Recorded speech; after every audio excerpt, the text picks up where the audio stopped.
High court ने तो फैसला सुना दिया है, बड़ी राहत की बात है, हाईकोर्ट का है फैसला और राजीव जेटली जी भी जुड़ गए।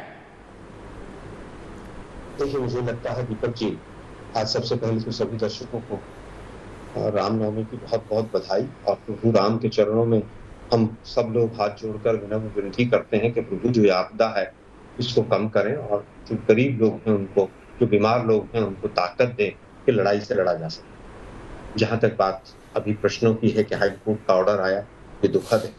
हाईकोर्ट को इतनी बड़ी महामारी के बीच में भी ऑर्डर देकर केंद्र सरकार को जगाना पड़ रहा है, ये खुशी की बात नहीं है दीपक जी, बहुत दुख की बात है। जो देश की राजधानी है और जीएसटी जो गवर्नमेंट ऑफ एनसीटी का जो बिल आया था अभी पिछले पार्लियामेंट्री सेशन में, उसमें पूरी तरह से ये था कि जो भी फैसला होगा वो एलजी लेंगे। उसके बाद भी अगर हाईकोर्ट का ऑर्डर देना पड़ रहा है तो मुझे लगता है कि हमारी व्यवस्था के ऊपर एक प्रश्न चिन्ह लगता है।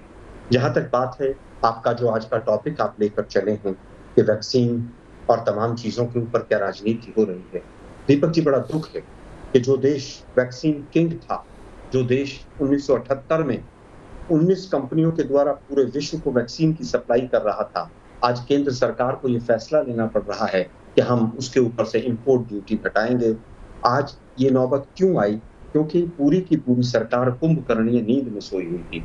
आज के अभी न्यूज नेशन के प्रोमो में मैं 4-5 निर्णय देख रहा था। कहा गया कि रेलवे जो है स्पेशल ट्रेन चलाएगा। भाई अभी तक स्पेशल ट्रेन क्यों नहीं चलाई गई थी? पिछले 20 दिन से तो हम और आप रोज दीपक भाई बैठकर बहस कर रहे हैं। ऐसा क्यों था कि सब लोगों को जब कहना पड़ता है उसके बाद ये चीज होती है?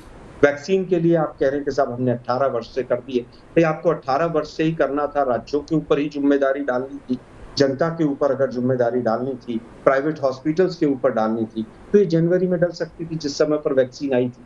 क्या आज हम 3 महीने 4 महीने तक केवल इस बात का इंतजार कर रहे थे कि पहले वैक्सीन एक्सपोर्ट हो जाए, फिर उसके बाद हम 6.5 करोड़ वैक्सीन बाहर से खरीदेंगे और उसके बाद जनता के ऊपर हमारे ऊपर पूरी तरह से दबाव पड़ेगा?